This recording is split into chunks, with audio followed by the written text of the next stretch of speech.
नमस्कार, Vidarbha city news मध्ये मी आपलं स्वागत करते। भातकुलीत अवैध दारूंचा सुसडाट, पोलिसांसोबतच एक्साइज विभागही संशयाच्या भोवऱ्यात।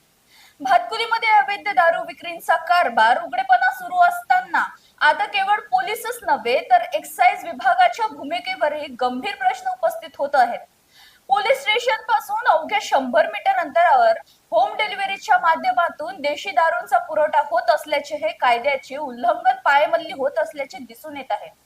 सूत्रांच्या माहितीनुसार MS27 AC 6897 या वाहनातून आजही सकाळपासून विविध भागात दारू पोहोचवण्यात आली।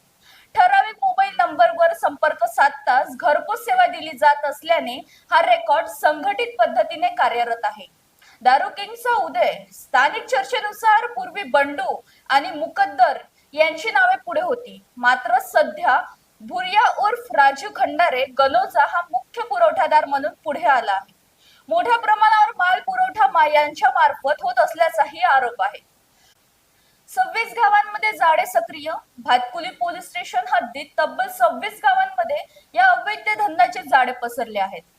खालील नावे स्थानिकांमध्ये चर्चेत आहेत।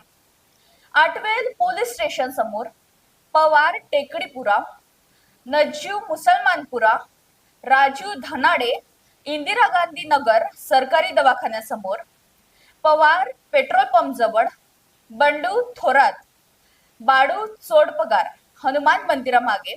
एक्साइज विभागाची भूमिका काय? अवैध दारू विरोधात कारवाई करण्याची प्रमुख जबाबदारी असलेल्या एक्साइज विभागाकडून कोणतीही ठोस कारवाई होत नसल्याचे चित्र आहे। त्यामुळे या संपूर्ण प्रकरणात विभागाची निष्क्रियता की संगनमत असा थेट सवाल नागरिक उपस्थित करत आहेत। नागरिकांचे थेट प्रश्न आहेत की पोलीस आणि एक्साइज विभागाच्या नजरेसमोर हा धंदा कसा सुरू? लाखोंच्या रोजची उलाढाल कोणाच्या संरक्षणाखाली?